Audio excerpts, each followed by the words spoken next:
서울에서 살고 있는 33세 여성입니다. 여러분은 혹시 벼락을 맞아본 적이 있으신가요? 저는 7년 전에 벼락을 맞았습니다. 그냥 벼락이 아니라 돈벼락을 맞았던 거예요. 그것 때문에 제 인생은 확 달라졌습니다. 가난한 집에서 태어나서 제대로 먹지도 못했고 좋은 옷 한 번 입어보지 못하고 자란 저는 성인이 된 뒤에도 늘 돈 걱정을 달고 살게 되었어요. 그렇게 하루하루 희망도 없이 힘들게 살아가고 있었는데 믿을 수 없는 기적이 일어났습니다. 하루아침에 20억을 손에 쥐게 된 거죠. 제가 그런 엄청난 돈을 손에 쥐게 된 데는 기가 막힌 사연이 있지만 정말 어처구니 없는 일은 제가 갑부가 된 다음에 일어났습니다. 돈이 없다고 저를 사람 취급도 하지 않던 인간들이 돈 냄새를 귀신같이 맡고 제 주위에 꼬여들어 빌붙으려고 하는 거예요. 그러다 제 돈에 눈독을 들이지 않는 성실하고 착한 남자를 만나서 결혼을 하게 되었는데 그때부터 제 인생은 완전히 지옥으로 떨어지게 되었습니다. 지금 생각해도 그 인간에게 당한 처참한 기억이 떠올라 피가 거꾸로 솟을 지경입니다. 돈이 없을 때는 돈만 있으면 세상 그 누구도 부러울 것 없이 행복하게 살게 될 거라고 생각했는데 전혀 그렇지가 않았습니다. 지금 제 글을 보고 계신 분들 중에서도 돈벼락 한 번 맞아봤으면 소원이 없겠다고 생각하시는 분들 많이 계실 거라고 생각합니다. 그래서 돈벼락을 맞은 뒤에 제가 얼마나 기막힌 일들을 당했는지 들려드리기 위해 글을 올리게 되었어요. 제 부모님은 같이 건물 청소 일을 하셨어요. 배운 것 없이 몸을 쓰는 일을 하면서 어렵게 살았지만 세상 누구보다 성실하고 열심히 사는 분들이셨죠. 부모님은 아침부터 저녁까지 쉬지 않고 일을 했지만 청소일로 받는 쥐꼬리 같은 월급으로 살림은 전혀 나아지지 않았고 매일 돈 걱정을 하면서 살아야 했어요. 그러다 제가 고등학교에 들어가자 아버지는 제 학원비라도 벌어보려고 청소일을 마친 다음에 야간 배달일까지 하셨습니다. 엄마는 돈도 좋지만 그러다 몸 상한다며 말렸지만 아버지는 기어이 야간 배달 일을 하겠다고 하셨죠. 여보, 우리 형편이 한푼이 아쉬운 상황이지만 무리하지 말아요. 그러다 몸 상하면 어쩌려고 그래요. 다현이가 곧 고등학생이 되는데 다른 건 몰라도 학원이라도 보내야 될 거 아냐. 내가 알아서 할 테니까 당신은 걱정하지 마. 다현이 걱정하는 당신 마음은 알겠지만 당신이 힘들까봐 마음이 쓰여요. 난 괜찮다니까. 당신하고 다현이를 위해서라면 난 몸이 부서져도 웃을 수 있어. 아버지는 호기롭게 장담하고 배달 일을 시작하셨어요. 그런데 6개월 뒤에 엄마와 제가 우려했던 일이 기어이 터지고 말았습니다. 낮에는 청소를 하고 밤에는 오토바이 배달을 하며 무리하게 일을 하던 아버지가 과로로 쓰러지게 되었고 엄마 혼자 일을 하면서 생계를 책임지게 되면서 집안 형편은 더욱 기울어갔어요. 어떻게든 돈을 더 벌어보겠다는 아버지의 욕심은 정반대의 결과를 가져오고 말았던 거죠. 고등학생이 된 뒤 저는 수업이 끝나면 엄마가 하는 청소일을 도와주기도 했어요. 시간이 지나 2년제 대학을 졸업한 다음에 취업을 하기 위해서 많은 노력을 했지만 번번이 실패를 거듭했어요. 몇 달 동안 수도 없이 이력서를 내고 면접을 보았지만 취업 빙하기를 뚫지는 못했죠. 제가 취준생의 신분으로 지내는 동안 아버지가 세상을 떠나셨어요. 오토바이 배달 일을 다시 시작했던 아버지는 사고로 머리를 크게 다치셨고 병원에서 응급수술을 받았지만 한 달을 넘기지 못하고 돌아가셨던 거예요. 이제 가장이 된 엄마는 혼자서 청소 일을 하면서 생계를 책임져야 했어요. 제가 도우려고 했지만 엄마는 고개를 흔들었습니다. 다현아, 넌 나를 도울 생각 같은 건 하지 말고 하루빨리 좋은 직장 잡고 착하고 멋진 남자 만나서 결혼할 생각을 해. 난 괜찮아. 엄마는 제 도움을 한사코 거절하셨지만 밤이 되면 온몸에서 밀려오는 통증을 참지 못하고 앓는 소리를 내셨어요. 보다 못한 저는 마냥 취업 준비라는 핑계를 대고 허송세월을 할 순 없어서 급한 대로 편의점에서 알바를 시작했습니다. 30대 중반의 편의점 사장님은 오빠처럼 저를 잘 대해주었고 일도 어렵지 않아서 저는 일주일 내내 풀타임으로 일을 하게 되었죠. 그러다 편의점에 자주 들리는 단골 손님과 친해지게 되었어요. 50대 후반의 아저씨였는데 일주일에 2번은 꼭 저희 편의점에 들려서 로또를 사곤 했어요. 아저씨는 공사 현장에서 막노동을 한다고 하셨어요. 서너 달이 지나면서 아저씨는 제게 편하게 말을 놓았고 서로 사적인 대화도 하는 사이가 되었죠. 그러던 어느 날 아저씨가 심각한 표정으로 제게 말했어요. 다현아, 너한테 부탁이 하나 있는데 말해도 될까? 부탁이요? 뭐든지 하세요. 돈 빌려달라는 것만 빼고요. 어려운 건 아니야. 앞으로 나를 보면 아빠라고 불러주면 안 되겠니? 너를 보면 헤어진 딸 생각이 자꾸만 나서 그래. 제가 딸같이 느껴진다는 아저씨의 말에 저도 아저씨를 아빠처럼 여기고 있다고 말했어요. 사실 저도 아저씨를 볼 때마다 돌아가신 아빠 생각이 났어요. 앞으로 아빠로 생각하고 대할 테니까 딸처럼 대해주세요. 그래, 고맙다. 아저씨는 제 손을 잡고 고맙다고 한 다음에 묻지도 않았는데 왜 가족들과 헤어져서 막노동을 하면서 사는 처지가 되었는지 안타까운 사연을 전부 말해주었어요. 원래 아저씨는 건설회사의 하청업체를 운영하면서 크고 작은 공사를 맡아서 하셨다고 해요. 규모는 크지 않았지만 자기 사업을 하면서 사장님 소리를 들으면서 제법 괜찮게 살았는데 계약 과정에서 알게 된 비리를 경찰에 제보한 게 화근이 되어서 원청 업체의 눈밖에 나게 되었고 원청 회사의 악랄한 보복으로 회사가 거덜이 나고 말았다고 하네요. 엎친 데 덮친 격으로 동업자에게 사기를 당하면서 큰 빚까지 지게 되어서 가진 재산을 모두 날리고 알거지 신세가 되었던 거죠. 무일푼의 빈털터리가 되자 아내는 아저씨에게 이혼을 요구했고 결혼한 딸은 아이 연락을 끊어버렸다고 합니다. 그래서 아내와 이혼을 하고 딸에게도 버림받고 혼자 고시원에서 외롭게 살고 있다고 하셨어요. 아저씨에게 로또는 마지막 희망이었던 거죠. 로또에 당첨이 돼서 돈이 생기면 마누라와 딸도 내 곁으로 다시 돌아올 거야. 로또 용지를 보면서 희망에 차서 웃는 아저씨가 너무 안쓰럽고 가련하다는 생각을 했습니다. 며칠 뒤에 아저씨는 제게 로또 번호를 찍어보라고 하셨어요. 저는 정말 아무 생각 없이 번호 6개를 말해주었고 아저씨는 제가 말해준 번호를 적은 로또를 산 다음에 그걸 제게 주었어요. 자, 이건 다현이 네가 가지고 있어. 정말 저한테 주는 거예요? 그래, 대신에 당첨이 되면 우리 똑같이 반반 나누는 거야. 아빠, 당근이죠. 하지만 저는 로또에 당첨이 될 거란 생각을 눈꼽만큼도 하지 않았어요. 그런데 아저씨가 편의점에 오지 않았습니다. 처음에는 바쁜가 보다 했는데 한 달이 넘게 모습이 보이지 않자 저는 걱정이 되었어요. 며칠 후에 편의점 사장님을 통해서 아저씨가 심장마비로 돌아가셨다는 말을 듣게 되었어요. 그때 불현듯 아저씨가 준 로또 용지가 생각이 났어요. 정말 한 달이 넘게 까맣게 잊어버리고 있었습니다. 전 당연히 떨어졌을 거라고 생각했지만 혹시나 하는 가벼운 마음으로 그 회차의 당첨번호와 맞춰보았는데 세상에 1등에 당첨이 된 거예요. 제가 찍어준 6자리 번호가 정확하게 일치했어요. 전 손이 부들부들 떨렸고 심장이 터질 것처럼 요동치기 시작했습니다. 내가 로또에 당첨이 되다니 현실이라고 믿을 수 없었어요. 하지만 날아갈 듯한 기쁨은 잠시였고 생각지도 못했던 엄청난 불행이 들이닥쳤습니다. 제가 내민 로또 용지를 본 은행 직원은 난감한 표정을 지었어요. 아휴, 이거 참 누가 당첨금에 대해서 지급정지 신청을 걸어두었네요. 네? 누가요? 그건 개인정보라서 저희들이 알려드릴 순 없고 하여튼 당사자가 연락을 해올 거니까 원만하게 해결하신 다음에 찾아오세요. 그날 로또를 사서 제게 준 건 돌아가신 아저씨인데 누가 지급정지를 신청한 건지 알 수가 없었죠.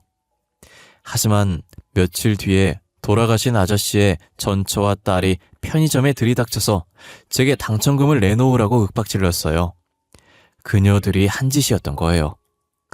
새파랗게 젊은 것이 돈을 보더니 눈이 뒤집히고 간이 배밖에 나왔구나. 당장 그 돈 전부 내놔. 아줌마, 로또 번호는 제가 찍은 거고 아저씨가 사서 제게 준 거니까 제 거라고요. 뭐? 웃기고 있네.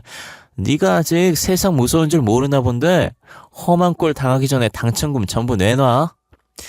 제가 어리다고 만만하게 보시는데 어림도 없어요. 영업방해로 경찰에 신고하기 전에 당장 나가요. 허, 그래? 좋아. 각오 단단히 하고 있어. 곧 내 앞에 엎드려서 살려달라고 싹싹 빌게 만들어 줄 테니까. 전처와 딸은 아저씨의 유품을 정리하다가 수첩에 남겨놓은 로또 번호와 메모를 확인해 본 다음에 저를 찾아왔다고 했어요.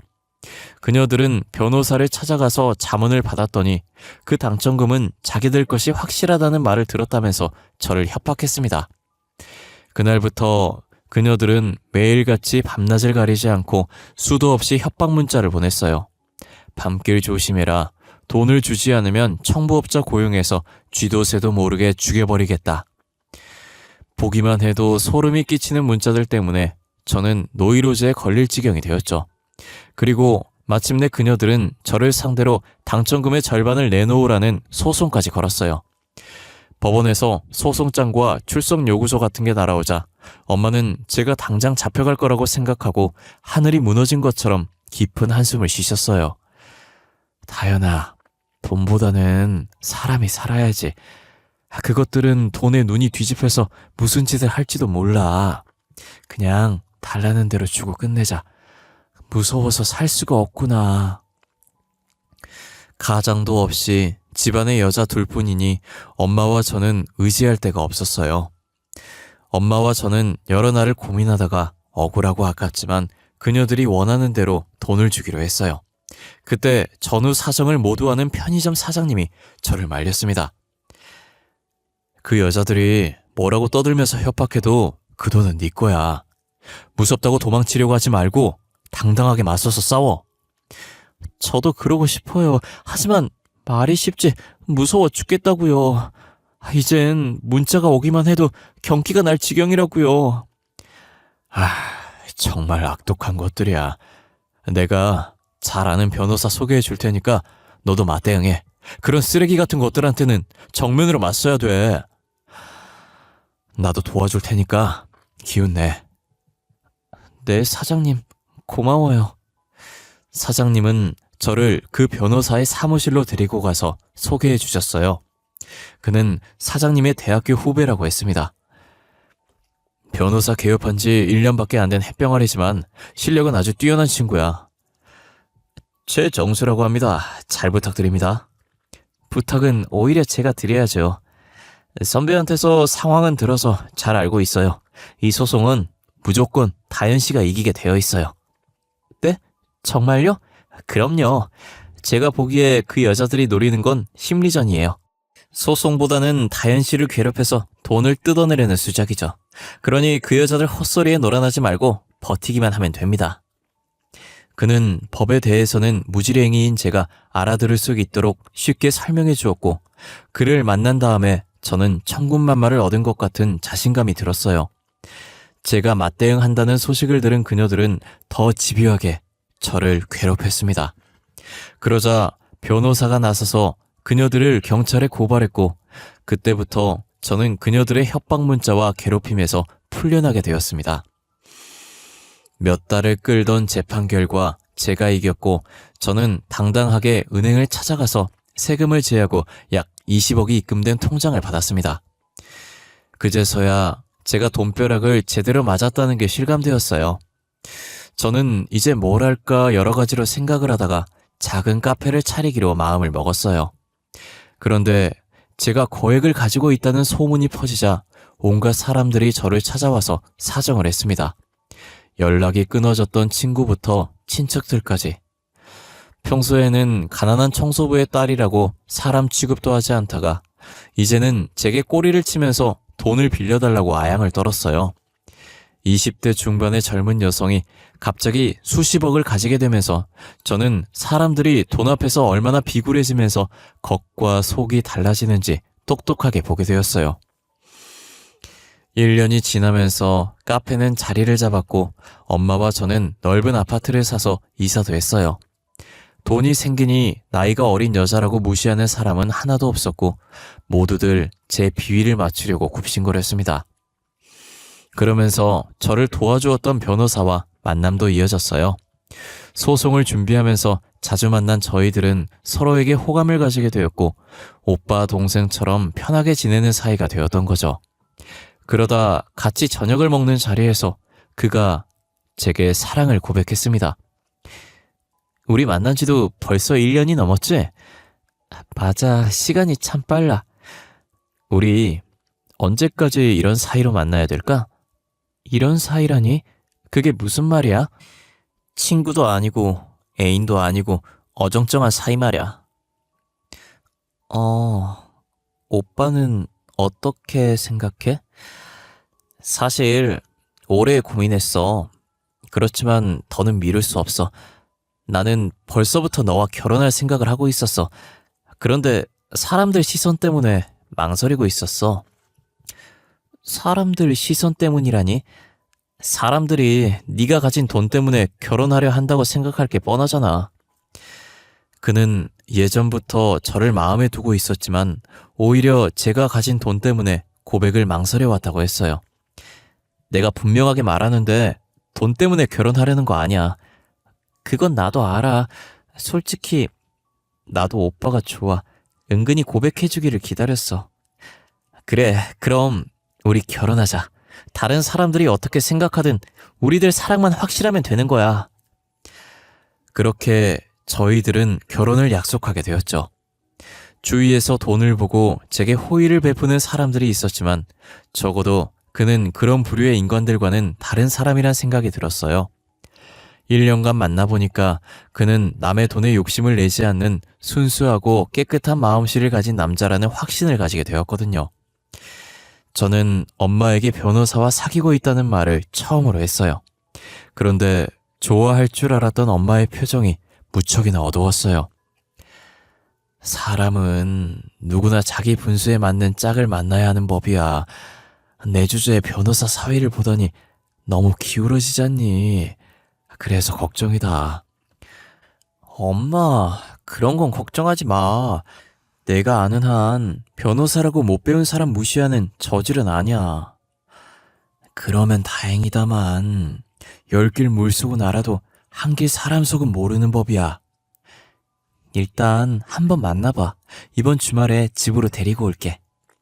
엄마는 내세울 거 없는 저희 집안 형편을 걱정했지만 그를 만나자 엄마의 마음이 달라졌어요. 장모님, 제가 명색이 변호사이기는 하지만 자리를 잡으려면 아직 멀었습니다. 많이 부족하지만 다현이만은 세상 누구보다 행복하게 만들어줄 자신이 있습니다. 자네를 직접 보니 믿어도 될 것 같아. 제대로 배우지도 못하고 내세울 것도 없는 딸을 맡아주겠다니 정말 고맙네. 평생 둘이 의지하면서 잘 살아야 하네. 네, 장모님. 그래, 고맙네. 고마워. 대화를 하는 동안 엄마의 얼굴에서는 미소가 떠나지 않았습니다. 엄마가 마음에 들어하니 저도 기분이 좋았어요. 그런데 한 가지 걸리는 건 엄마가 너무 낮은 자세로 남편을 대하는 것이었죠. 사실 남편이 변호사라는 타이틀을 빼면 시댁도 재산이 많은 것도 아니어서 저희 집이 꿀릴 건 없었어요. 그런데도 엄마가 남편에게 고양이 앞에 쥐처럼 고개도 들지 못하는 걸 보니 은근히 짜증이 났습니다. 저는 남편이 간 다음에 엄마에게 따졌어요. 엄마, 우리가 죄인도 아닌데 왜 사위 앞에서 당당하지 못하고 고개를 조아려? 이거사, 아무리 시대가 달라졌다고 해도 남자 중심으로 돌아가는 게 세상이야. 여자는 그런 남자를 귀하게 모시고 살아야 하는 거야. 엄마, 조선시대에서 넘어왔어? 무슨 구닥다리 같은 소리래. 남자란 여자 하기 나름이다. 너는 그저 최서방 비위 거스르지 말고 살아. 다행히 너한테 돈이 제법 있으니 얼마나 다행이냐. 앞으로도 최서방이 돈 필요하다고 하면 따지지 말고 도와줘. 그게 내조를 하는 거라 생각해. 그건 내가 알아서 할게. 엄마는 변호사 사위의 마음을 잡으려면 가진 돈을 아낌없이 풀어야 한다고 말했어요. 저도 남편을 위해서라면 돈을 아낄 생각은 전혀 없었어요. 남편이 잘 되면 제게도 좋은 일이니까요. 결혼을 하고 나자 남편은 저와 엄마의 마음을 읽었는지 은근히 제게 돈을 요구했습니다. 이번 달도 적자네. 정말 미치겠네. 월말이 되면 집에 들어온 남편은 제가 들으란 듯이 변호사 사무실이 적자가 난다는 말을 했어요. 아직 고정 고객이나 기업을 상대로 영업을 해서 큰 사건을 수임하려면 로비도 필요하고 들어가야 할 돈은 많은데 수입이 미치지 못한다는 거예요. 여보, 얼마나 모자라? 한 달에 500 정도 마이너스야. 그 정도로 많아? 사건이 없다고 사무장이며 직원을 내보낼 순 없잖아. 나도 요즘은 영업하러 다니는데 경비도 많이 들고 한 번씩 대기업에 들어갈 때는 너무 부끄럽다고. 뭐가 부끄러워? 다른 변호사들은 외제차는 아니어도 최소한 국산 고급차 타고 다니는데 나만 중고 중형차 끌고 다니는 신세잖아. 비교되고 회사 경비들도 개무시한단 말이야. 그렇구나. 그럼 여보, 당분간은 사무실 운영비 내가 지원해 줄게. 그리고 당장 차부터 새로 뽑자. 우와, 그게 정말이야? 그럼 내가 가진 건 돈밖에 없잖아. 당신 최고야. 조금만 기다려. 2년 안에 내가 자리 잡아서 몇 배로 갚아줄 테니까. 신이 난 남편은 다음날 저를 외제차 매장으로 데리고 갔어요. 봐둔 모델이 있다고 했죠. 전 국산 차도 좋다고 넌지시 떠봤는데 남편은 굳이 최신 외제차를 고집했어요. 일단 외제차를 타면 고객들이 쳐다보는 눈빛이 달라져. 이게 모두 투자를 하는 거야. 그래, 이왕 결정했으니까 당신이 알아서 해. 남편은 VIP 대우를 받으면서 최신형 외제차를 일시불로 계약했고 그것을 시작으로 남편은 이제 대놓고 돈을 요구하기 시작했어요. 고객들하고 골프를 치기로 했는데 골프 세트를 새로 맞춰야 한다. 옷이며 신발이 필요하다고 했어요. 그때마다 저는 묻지도 따지지도 않고 남편에게 제 신용카드를 주거나 몇 천만 원씩 현금을 주었어요. 그러다 몇 달 뒤에 남편과 처음으로 돈 문제로 말다툼을 하게 되었습니다. 사건의 발단은 남편이 제게 말도 하지 않고 카드 대출을 받았던 거예요. 여보, 대출은 왜 받은 거야? 사무실에 쓸 데가 있어서 받았어. 당신은 몰라도 돼. 몰라도 된다니? 대출금이 내 통장에서 빠져나가잖아. 2천만 원을 어디에 썼는지 나도 알아야겠어. 참. 당신 그렇게 안 받는데 돈 좀 있다고 남편을 휘어잡으려고 들어? 고객들 만나고 영업하느라 썼다고 했잖아. 아니, 왜 소리를 지르고 난리야? 피곤해 죽겠는데. 돈 문제로 신경 긁으니까 그렇지. 내가 어디에 썼다고 설명하면 알아듣지도 못하는 무식한 주제에 참견을 하려고 들어. 뭐야? 당신 내가 가방끈이 짧다고 무시하는 거야? 됐어. 말꼬리 잡지 말고 잠이나 자. 남편은 수시로 제가 준 신용카드로 몇백만 원씩 썼는데 제가 따지고 들면 짜증만 냈어요. 그런 일이 반복되자 저도 신경이 날카로워져서 말다툼을 자주 하게 되었는데 그러다 남편이 화를 버럭 내더니 집을 나가버렸어요. 변호사 남편 덕에 사모님 소리 들을 때는 좋아라 하더니 돈 좀 썼다고 남편을 무시해? 나도 더 이상 못 참아. 남편은 짐을 챙기더니 친구 집으로 가버렸습니다. 제가 전화를 해도 받지도 않았고 문자는 씹어버렸어요. 사흘이 지나도 남편은 집에 들어오지 않았습니다. 그러다 남편의 친구에게서 전화가 걸려왔어요.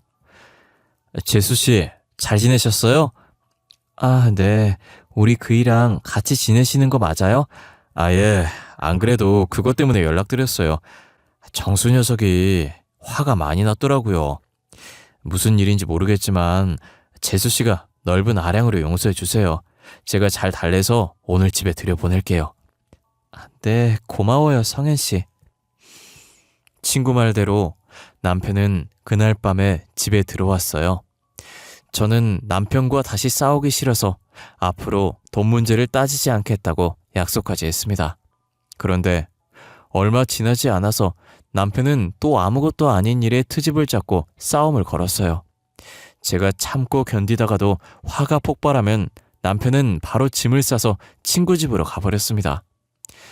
그렇게 한 달에도 사흘이나 길게는 일주일씩 친구 집에서 지내다가 화가 풀어지면 집에 들어오곤 했어요. 그런 일이 반복되자 저도 익숙해져 버렸어요. 남편 친구도 남편이 잘 지낸다고 말을 해서 그런 줄 알았는데 정말이지 충격적인 사실을 뒤늦게 알게 되었습니다.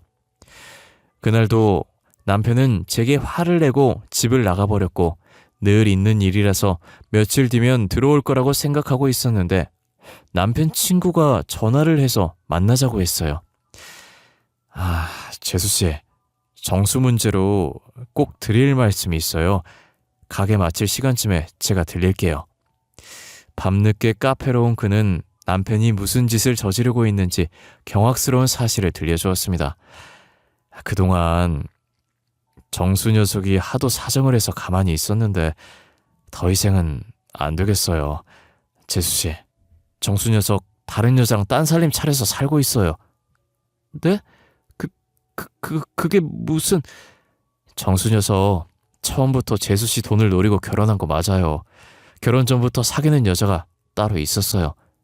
그럼 남편이 집을 나간 것도 동거녀 때문이란 말이에요? 맞아요. 제 집에서 지낸 게 아니라 다른 여자와 살았어요.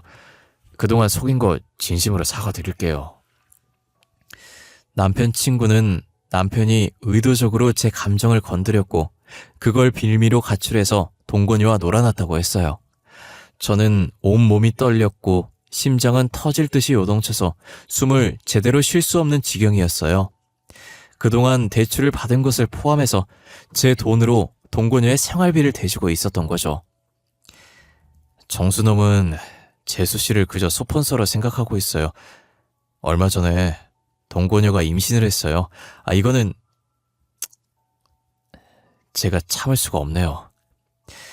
남편 친구는 동거녀와 남편이 살고 있는 빌라를 알려주었고 저는 남편이 또 가출을 하자 엄마와 함께 그 집에 들이닥쳤습니다.